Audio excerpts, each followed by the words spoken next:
All statements and opinions expressed by guests of the Adult in the Room podcast are strictly their own and do not necessarily reflect the beliefs or opinions of the host, producers, or advertisers. All interviews are presented in their most complete possible form in the interests of free speech. No statements should be interpreted as financial, legal, or medical advice. Listener and viewer discretion are strongly advised.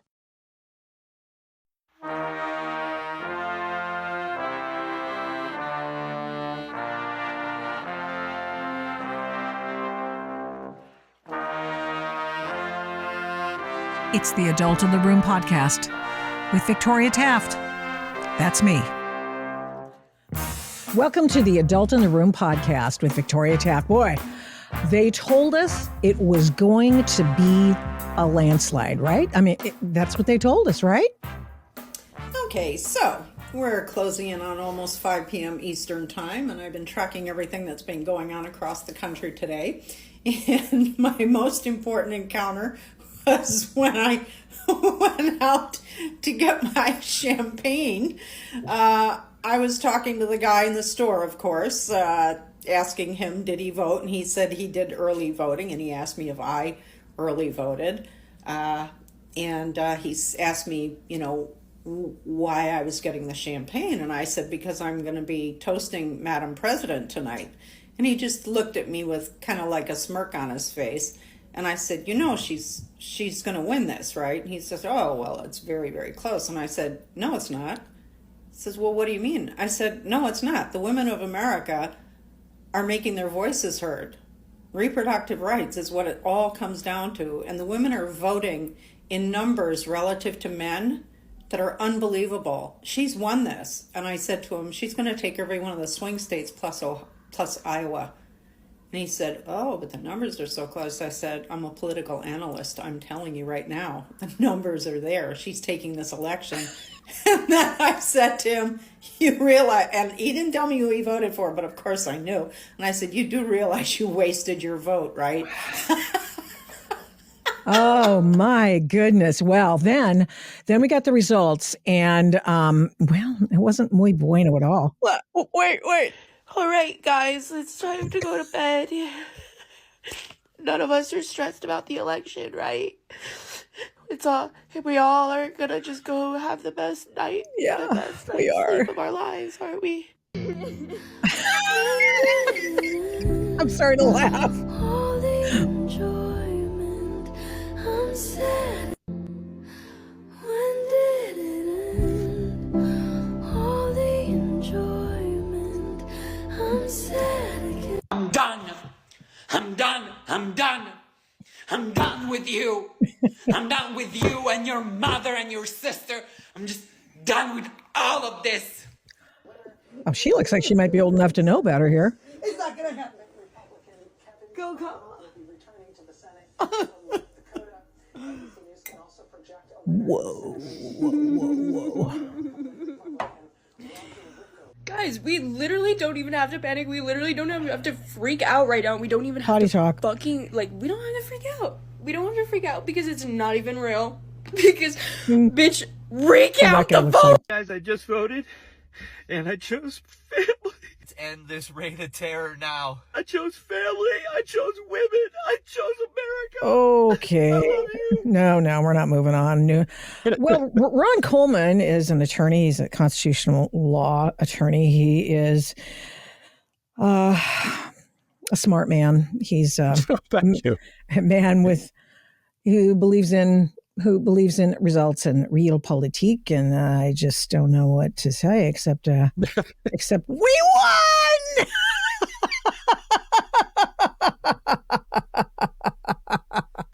Woo! Feels good to say, doesn't it? Well, someone asked me, is this more or less exciting than 2016? And I had to think about it. It was less. Because 2016 was just grace. We had our expectations were low. We were doing what we had to do because that was the right thing to do. This year we felt, I think most of us, that we were staring into the abyss. And that it would really, really, really be bad if we lost. And what turned out is that Thank God we won. So it was more of a relief. But then I will say that the legislative gains, we were focusing on them less. They're huge. Getting the Senate, keeping the House, very nice. We are assuming that the House is kept. Yeah, I think everyone is. I think, as much as they would like to cheat us out of it, I don't think they're going to. They're trying. Oh, they are trying. Do you realize that Arizona doesn't even have all its votes counted yet? I mean, that's Say it again? Arizona doesn't even have its votes counted yet, all of them. Is that ridiculous or what? Utterly inexcusable. And I mean, we've been screaming about Arizona for 4 years, and the courts have been just awful. I mean, obviously the bad actors in Arizona, of whom many are nominal Republicans, they've not complied with the law in a million different areas, and the courts have really been unhelpful. But it's going to change. Things are going to change. There are going to be significant federal level election reform. They overplayed their hand. It has brought them to this point, and we are going to make sure that we don't come back here again. They overplayed their hand in what way, you think? By putting so much on the line, by basically putting themselves in a situation where the only way they could win was by cheating. And they were so dependent on cheating to control the process that they learned the wrong lesson from 2020, that they said it doesn't really matter who the candidate is. This is about our system for winning elections. And we can absolutely positively count on scaring this demographic enough and counting on this demographic enough and cheating in this jurisdiction enough that we will get what we need, and we can put an utterly unqualified person at the top of the ticket, and it doesn't matter because, in fact, the less qualified, the better. If we've got this system worked out, we don't have to worry about somebody independent or thoughtful or principled being the president. The idea is that we are the president. And Kamala Harris is the perfect match for just such a configuration. So the biggest... Guess what? What? It didn't work. The biggest loser, Barack Obama? Well, I don't think I suppose in a sort of institutional sense. Ron, he chose her for VP.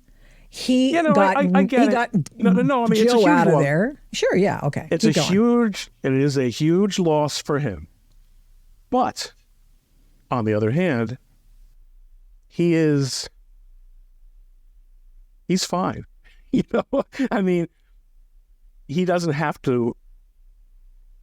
I suppose it probably at his ego level, it feels like a huge loss because, I suppose he wanted to control the world for the rest of his life or something like that. But there are people in the system, I think, who have lost far more because they legit are going to be losing their incomes and losing their access and losing their privileges. In fact, I would argue, I will challenge your assertion and argue that the biggest loss of all was to the corporate media, which has truly been rendered irrelevant, really irrelevant. Everybody was watching on live streams or on Twitter. Not when I say everybody, I mean people who matter. Yes, there's always going to be an audience, and there's always going to be airports showing CNN, et cetera, but they really shot their wad in terms of partisanship. So here's an irony that I have observed. Social media made the mainstream or the corporate media more extreme because of their own participation in social media, ironically. And at the same time, it has rendered them irrelevant. And that's been a self-defining cycle because they're only listening to their own silo. And they cannot get out of their mental space and look at statistics and look at, and touch grass, as they say. They're out of touch. And the kind of stuff you showed me, I mean, these are not elite people. These are just, the elite are largely dopes also, but these are everyday people who have been fed consistently on a diet of nothing but this, nonsense. Guess what? Latinos and Muslims and many blacks are in favor of progressive policies, especially when you get out of the corporations, out of the universities, out of the unions. I live in Clifton, New Jersey, and I share a county with Paterson, New Jersey, which is probably the largest Muslim-populated city in America. And I'm sure that when they look at the conflict between the Palestinians and the Israel, they overwhelmingly root against the Jews. I get that. But we live side by side in our own neighborhoods. We don't give them no trouble. They don't give us no trouble. Most of them are trying to make a living. They're trying to get their kids educated, and not educated in public schools. And not in public schools where they're teaching them Heather has two mommies, or even the far worse stuff that has subsequently, come out. They're not having it. And a lot of them, I think, also are tired of having their intelligence insulted by the Democrats who say to them, you're ours. You work for us. You vote for us, and we'll make sure that you get what we think you need. It doesn't. So, this is a real realignment. And the question obviously is, will they learn? Will the Democrats learn? I think there's very good reason to believe that a large number of them won't. Yeah. Well, here, let's take a look at the media, on the corporate media, legacy media, on election night and the following morning, and see what they have to say, because I think it's instructive. Mika and Joe. I just say really quickly, too, Democrats need to be mature, and they need to be honest. And they need to say, yes, there's misogyny. But it's not just misogyny from white men. Mm-hmm. It's misogyny from Hispanic men. Right. It's misogyny from black men, things we've all been talking about, who do not want a woman leading them. Might be race issues with Hispanics. They don't want a black woman as president of the United States. The Democratic Party, I've always found, when you're sitting around talking, they love to just sort of balkanize everybody into these separate groups and say, white people don't like women and black people. No, it is time for the Democrats to say, okay, and you and I have talked about this before, a lot of Hispanic voters have problems with black candidates. Right. A lot and with other Hispanics. You got some that don't like each other. And some of the most misogynist things I've heard going on this Get Out the Vote tour came from black men. I mean, misogynist things. So you're absolutely right. It's not simplistic. And we've got to have real honest conversations about it. Will they have those real honest? There's nothing remotely honest about this conversation. I was just going to ask the entire you. premise of the conversation is, what wrong thing have been committed by what ethnic group? Not, they don't even consider the possibility that maybe our candidate sucked. Maybe our message sucked. Maybe people don't really think Donald Trump is such a bad guy after all. Maybe we turned Donald Trump into a ghetto hero. That doesn't even occur to them. Misogyny. you know, it's so weak. White women like you have really had it. Yeah, I'm tired of being talked down to. They're not learning. But it's early. And these people they're just talking heads. They don't really have any influence within the Democratic Party. The real question is, among those who are influential in the Democratic Party, who make policy, are they going to learn? Are the donors going to learn? That's going to be the real question. Because where the money goes is where the power is. Okay. So they say. Yeah. Honestly, Kamala Harris spent $2 billion, or her overlords spent $2 billion, and now she's actually in the hole. She's got a deficit. You have 20 million, I understand. That's amazing. So it turns out that all those rallies that they pumped up by having famous recording artists perform at, they were paying them. They were paying these Beyonce, these super doopy. They are super doopy, actually. Super duper wealthy. Rock stars, pop stars, to perform and to simulate a crowd at a rally. Awful. And the funny thing is, yes, all over social media, she ran a flawless campaign. I mean, listen, black is white, up is down. Let's just say, it doesn't really, we're not saying anything new at this point. But maybe not for this show. We haven't done one yet. I want to know, in your opinion, sort of moving on and looking toward the future, is lawfare over?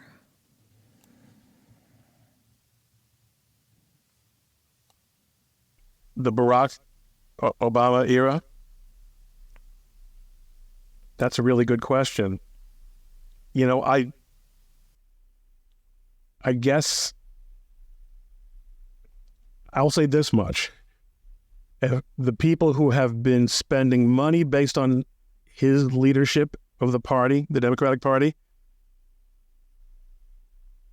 probably don't want to continue doing that. That's a big deal. He is still worshipped by media figures and by, I think he's got a tremendous amount of cultural resilience. But I don't think anyone believes that the 4D chess that he has been playing was particularly impressive. He's not going anywhere, okay? He's just a couple of years older than I am, and, he stopped smoking. He's probably going to live for a good long time.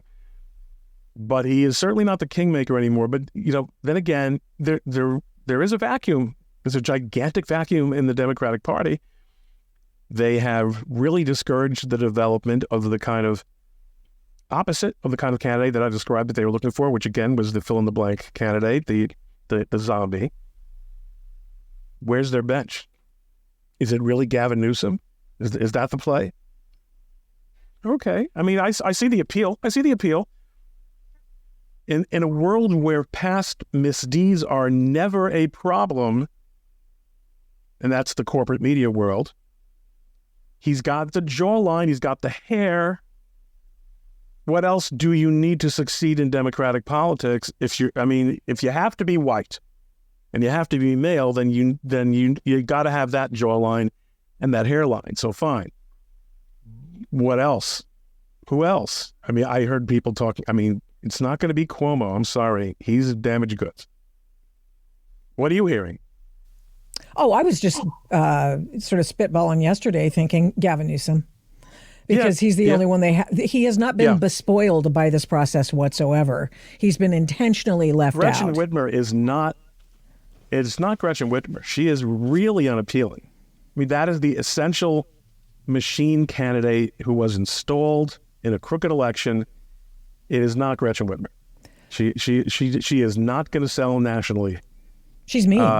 People don't like that. She's mean. No. People don't like that. Yeah, she's mean, and she comes. I mean, and by the way, that weird video she made with the dominatrix.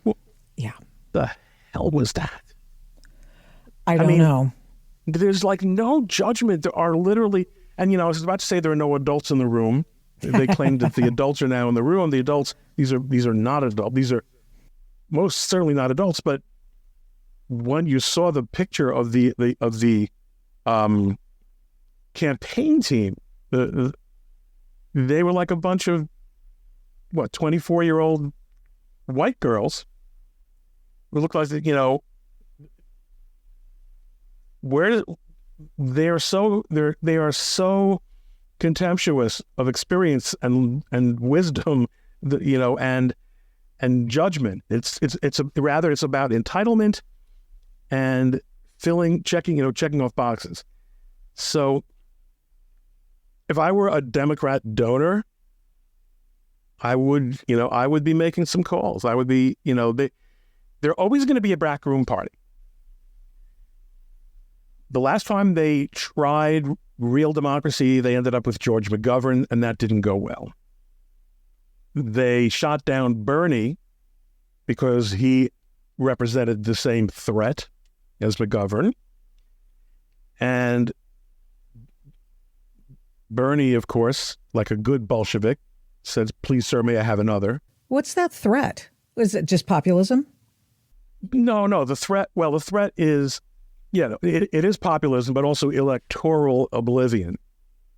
Now, my friend Adrian Vermeule made a very good point. I'm sure many others have made it, observing that the old-fashioned Nixon-McGovern, Reagan type of landslides are probably not going to happen anymore. You just have these incredibly polarized states. In other words, 300 to, you win all but one or two states.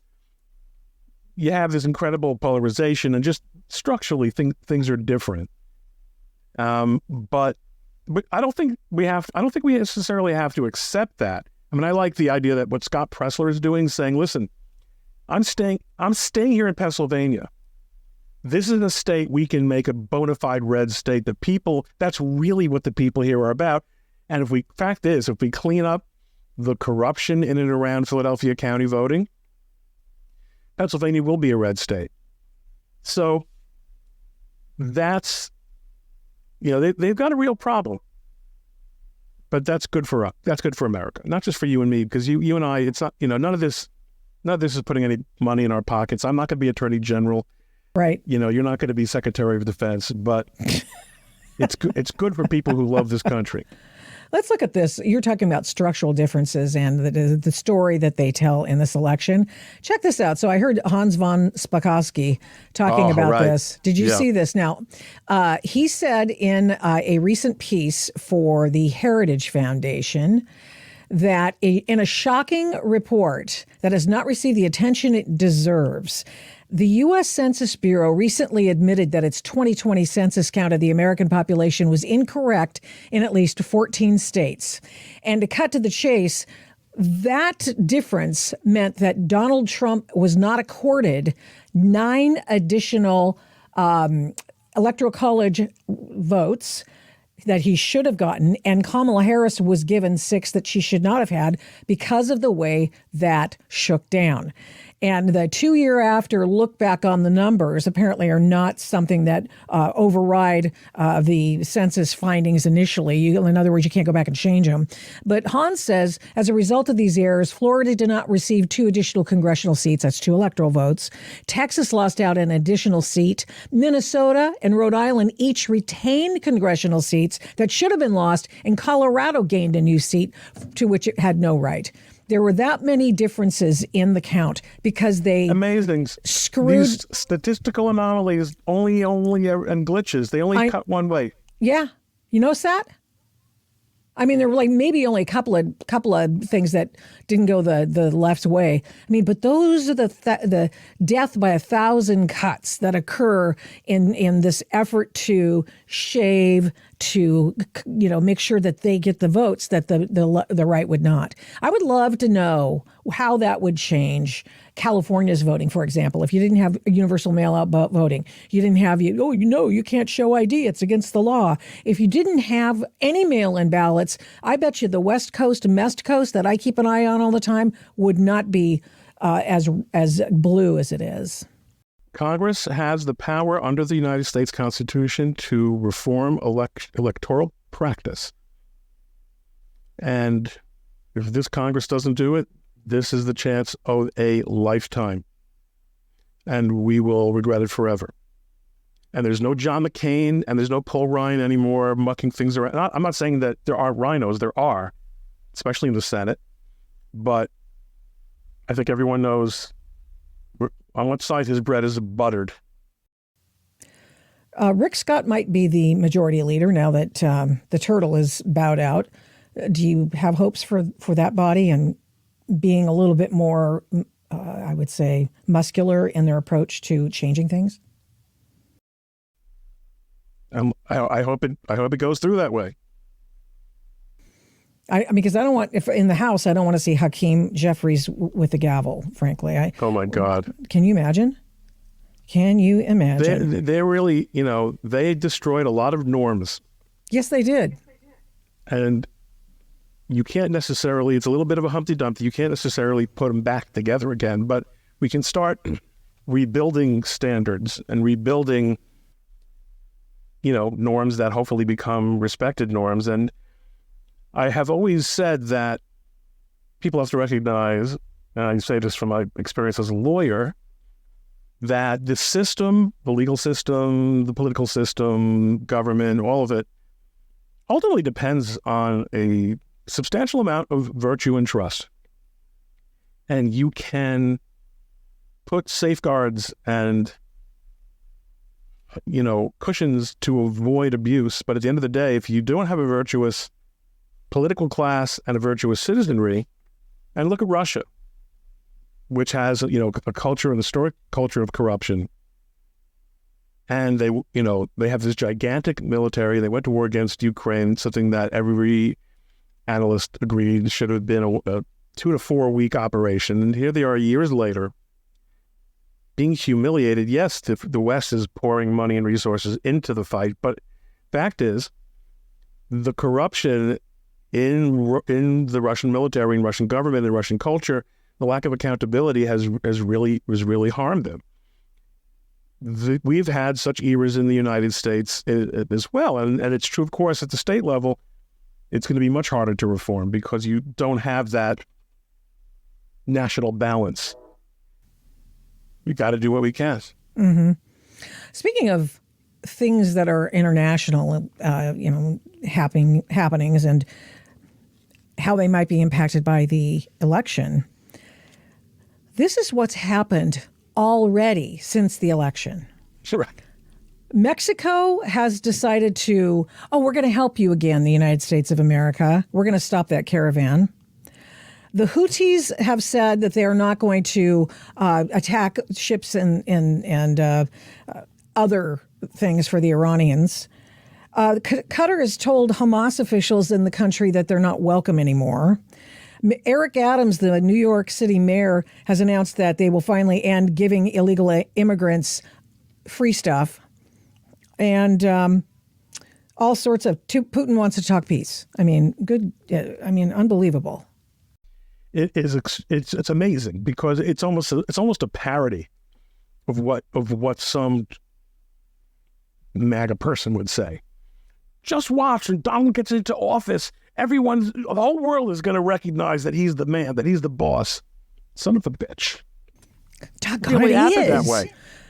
Do you want to hear, if you can stand it, Rick Wilson bloviating the day before the election? Have you seen this wonderful thing? Yeah, definitely. Rick Wilson is with the Lincoln Project. These are the grifters who have spent hundreds of millions of dollars of other people's money to try to stab Donald Trump in the front.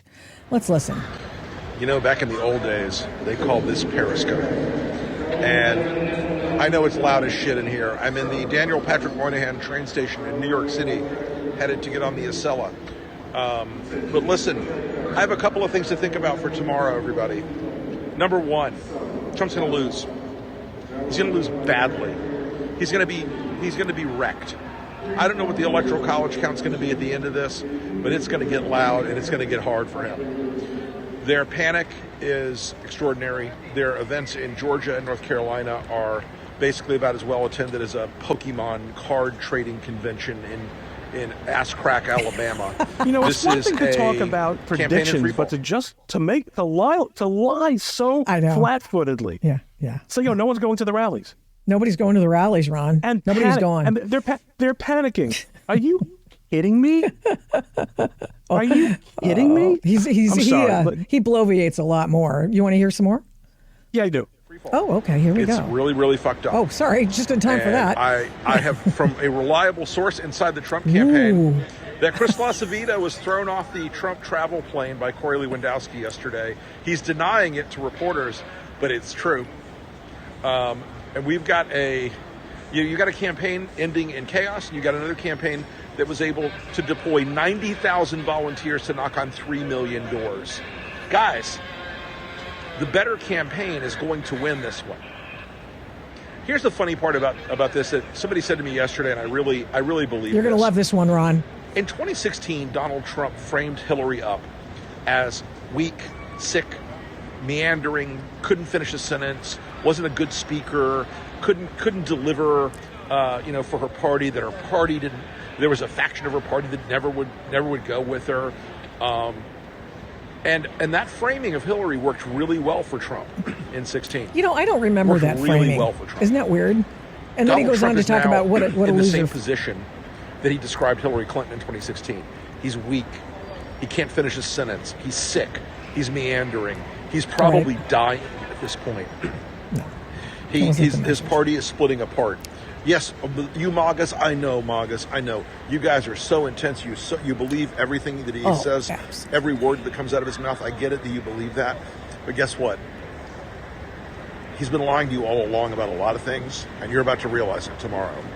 So, listen, this functionality here on the hellscape is actually something that I just noticed in my on my screen. So I don't know if it's like the Periscope days come back, but those were fun. Speaking of fun, listen, if you haven't voted already on early voting, you need to get the fuck out there tomorrow morning with your voting plan. Yeah. And they all got new houses. Even the pedophile amongst them got a new house. No, that's no joke. Or I'm sorry, am I not supposed to say that? I'll probably get flagged on YouTube or something. Who knows? But anyway, so these are the things that they were talking about. But now we have a little bit more reaction following the election. Here's Scott Jennings, who's on CNN. Hasn't he been a breath of fresh air on CNN? This is a mandate. He's won the national popular vote for the first time for a Republican for the first time since 2004. This is a big deal. This isn't backing into the office. This is a mandate to do what you said you were going to do. Get the economy working again for regular working class Americans, fix immigration, try to get crime under control, try to reduce the chaos in the world. This is a mandate from the American people to do that. I think I'm interpreting the results tonight as the revenge of just the regular old working class American, the anonymous American who has been crushed, insulted, condescended to. They're not garbage. They're not Nazis. They're just regular people who get up and go to work every day and are trying to make a better life for their kids, and they feel like they have been told to just shut up when they have complained about that's exactly right. that are hurting them in their own lives. He said it. He said it, he nailed it, and that's what this election is about. Squirrels over a reach of government. We're not garbage. He's not a Nazi. All of the things that they have to undo, which they won't. It'll be left up to us again to disabuse people of these ridiculous notions. But, he'll have 4 years to perform. He'll have another 4 years of a record. And then they'll be back in another couple of years and tell us what a bad guy he is. He's a different person from the person that he was in 2016. He's learned how this works. We've learned how it works. It's going to be a very different situation. Yeah, thanks, Ron. I appreciate you coming on. Anything else? I know you've got lots of ideas for the judiciary too, and I kind of wanted to hear. I hope someone's listening. I'm just a simple urban lawyer, though. In the meantime, I love the fact that you want to just go ahead and break up the Ninth Circuit into two, which I think makes a lot of sense. They've been talking about that for years. Politically neutral. And all my ideas, and this is a paradigm that I got from Josh Blackman. Make reform ideas that are not partisan, but that work for everyone. Well, now that's not really true on my other two ideas, which involve the D.C. Circuit and the U.S. District Court for the District of Columbia, which have to be reformed seriously. Congress can do that. Where would they put the D.C. Circuit? Just not in D.C., huh? Well, the D.C. Circuit shouldn't exist. They should simply, the U.S. District Court for the District of Columbia should be part of the Fourth Circuit, or the Eighth Circuit, but or the 11th rather. There's just no reason for a city to have its own circuit court, and the district court itself has to be. It can no longer be the default location for any federal or political litigation. It's been a disaster. It's been a disaster. And you're talking about the J6 cases, aren't you? And all the Trump cases. Oh, but not only J6, General Flynn. Yes. That was an absolute travesty. Yes. All the Trump cases. Every time they could rule against him, they did. And everyone knows, every lawyer knows, Republican and Democrat, no Republican can get a fair trial and no Democrat can be convicted in the District of Columbia. That's not going to work anymore. No, it's not going to work. In fact, I hope somebody's listening. I hope the likes of Mike Davis, who's got the president's ear, and or whoever is going to be his real attorney general, going to do that. Do you think Mark Paoletta really would be the AG? I can't speak to, and not because I'm more to secrecy, because I'm not in the loop. I'm not a player. You're not a player. And then I think I agree with you, getting rid of the circuit court, the DC circuit there, and getting rid of the district court. And how about getting rid of the Washington field office for the FBI? How about we don't have one of those frickin' things? How about that? Because they're so infused with politics. It is so partisan. These are all, I hope that Donald Trump has the fortitude and the support to do what has to be done. Well, it was great spending some time with Ron because he's a big brain guy. He got one of the biggest First Amendment cases and intellectual property cases in the history of the country. And so he is pretty smart dude. Let me show you something here. This is one of the things that we are sick of, okay? Stuff like this. Ivy League students offered crayons, Legos, and cookies with milk to cope with Trump's election win. The more you do stuff like that with impressionable idiots like these people must be, because else why would these Ivy League students need this kind of attention from the leaders of the school, the more you're going to include and encourage this kind of behavior, this kind of infantilization of these students. And I think we're sick of it. I mean, stop it.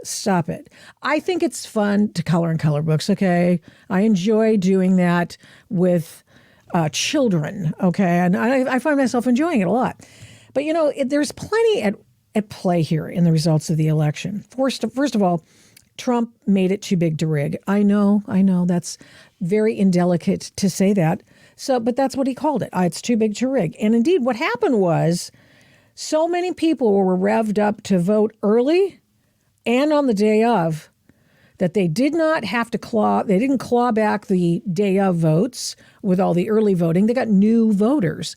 And then it's basically swamped the situations, swamped the usual Democrat votes. Do you realize, and we're still looking for explanations for why this is, but there were 15 to 20 million voters, I should say, that just simply disappeared between 2020 in 2024, where did they go? Did they all, these Democrat votes, did they just go to Trump? Did they stay home because they were not interested? Did they all die? Somebody suggested, hey, maybe the rapture happened and all the Democrats were picked up off the earth and sent up to heaven. There are a variety of reasons for that. But the most, the Occam's razor situation, the simplest explanation usually is the one. And 20 million people disappeared. And we're not supposed to talk about that. But I hope whatever that was, whatever we're calling it, is fixed. Now, I was on a mail thread. Somebody sent me a New York Times column by Bret Stephens the other day. And it was a post-mortem of the election. And the bottom line from Bret Stephens, formerly of the Wall Street Journal, who was the, sort of liberal writer over there for the op-ed pages. And so he now writes for the New York Times. He's their conservative. He's not a conservative. But I appreciated his ability to look at, both sides of what happened in the election, to his credit. And basically it was, hey, you guys, you parsimonious, no, I guess that's the wrong word. What was the word? I don't have it in front of me. Who cares? You people look down your nose at the proletariat that you wish to rule over, and you don't understand these people. You don't understand these people. And nobody said it better than the video put out by a guy whose real name is Tom Walker, but he goes under Jonathan Pye. Apparently he has a character name. And Kenny showed this to me, and I sent it out to that long list of Republicans, liberals, Democrats, leftists that my friend, who's a publisher, put together on this one email thread. And so I felt that everyone can learn something from what Jonathan Pye says. He pretends to be a UK reporter, an election reporter, a political reporter. And tell me if this swath of his latest video, which is absolutely hilarious, doesn't hit with you.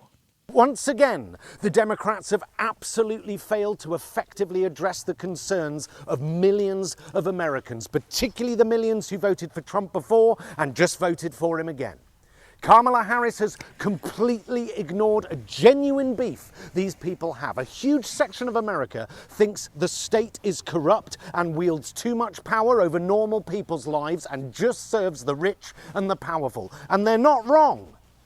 Trump didn't create this belief, he just used it. He harnessed it to his own ends, but he is the only person talking about these things. He's voicing concerns that nobody else is. And when Donald Trump says he plans to dismantle the deep state and reclaim democracy from Washington, that might sound chilling or perhaps a bit authoritarian, but to many normal, sane Americans, that sounds amazing. Taking a flamethrower to governmental institutions is a genuinely attractive offer to millions of Americans. It's not about left or right or good versus evil. It's not about MAGA. It's not about religion or abortion. They just feel powerless. They feel the state doesn't protect them from injustice. That's true. It just protects itself. And Kamala Harris has completely ignored the issue, handing Trump the keys to the White House, as well as the Senate and possibly the House in the process, whilst thinking we're right and he's wrong and that's good enough for us. Shame on them. The feeling all across America is at least he's going to do something. At least something will change. If you're going to go head to head with a man who is willing to lie through his teeth to get elected, who will say anything to get elected, then you better have something better to say yourself. Instead, all we got was this puke-inducing on the sofa with Oprah bullshit. This election is about joy over hate. It's about lifting people up. No, it isn't. It's about who is going to actually do something. Change something. You can't just run on sunshine and lollipops and just not being the other guy. If she's not going to do anything meaningful, then why vote for her? All right. And it's almost like no one gives a fuck which rich Hollywood A-listers are supporting Kamala Harris. It's almost as if unless Katy Perry, Harrison Ford, Beyonce, Taylor Swift, Eminem, DiCaprio or Clooney have got a new film or an album out to plug, then no one gives a fuck. What are her policies? How's she going to help me feed my kids? What's she going to do about the border? Fuck all. She doesn't have to do anything because she's just been endorsed by Sean Bean, Orlando Bloom and Dick Van Dyke. No one cares. Trump had Dr. Phil and Hulk Hogan, and he still fucking won. There you go. There you go. There's more, but you can go look at it. We'll have it in the show notes. But sorry about the potty talk there, folks. I recognize that it's a little harsh, but it's pretty spot on in terms of the beliefs that people have about each of the candidates. Hey, he's willing to lie through his teeth. Well, no, he wasn't lying. You know, that was the one thing I really appreciated about Trump. Sure, he bloviates. Okay, he uses hyperbolic language, but he's not wrong about the issues. He's not wrong. In my estimation, he's not wrong, and here's why. There is a problem at the border. They've let in millions of people, and now they want to naturalize them and make them citizens, so they will be besotted and tagged along with the Democrats. That's what the plan is. They've moved them into certain swing states. They have said, oh, well, and been shown to lie that, oh, well, you know, there aren't as many coming over the border, except they're flying them in using an app that they can basically, in effect, make airline reservations with the Biden administration and get a flight to America without any other vetting. It is unconscionable that anyone who actually loves America would do that to America. Nobody would do that. Nobody would do that who loves this country and loves the fact that it stands up for Western values. And therein lies the problem, because the left doesn't like Western values. The West is anathema to these people who have been on the far left. These are the same people who have been paid to go to the different campuses to call for extermination of the Jews, and I'm not lying about that. It's true. And that's why they were in there. And they were paid to do that. And some students were there, sure. The future leaders of America who need Legos and cocoa. It's pretty ridiculous. It is pretty ridiculous. So we got a lot of work to do. We got to have the adults in the room making these decisions. And that's one of the reasons why I'm very grateful that you guys have chosen to take some time to listen to the adult in the room. I didn't say I was the kid in the room. I said it was the adult in the room. And I'm not lying. I'm telling you the truth. That's what happened in this election. They went out, had a plan. They filled the plan, got the people. They carried out the plan. And the election was theirs, and they completely bamboozled the left, completely, with legal votes. What do you know? What do you know? It's been a good week. It's been a really good week for people who think like me. And let us hope that this new administration fulfills that we want them to do. And makes America great again? Is that the slogan? Yeah, it is. Thanks again. See you next time. Thanks for listening to this episode of the Adult in the Room podcast. To keep the programs you like to listen to, please rate this podcast with a fantastic 5 stars on your Apple Podcast app every time you listen. And give me a great review. Plus, of course, subscribe to the podcast. It makes a difference with the big tech algorithm and the big tech oligarchs, and it makes us easier to find. Please get in touch with me on all the big tech stuff. Yeah, we're still there.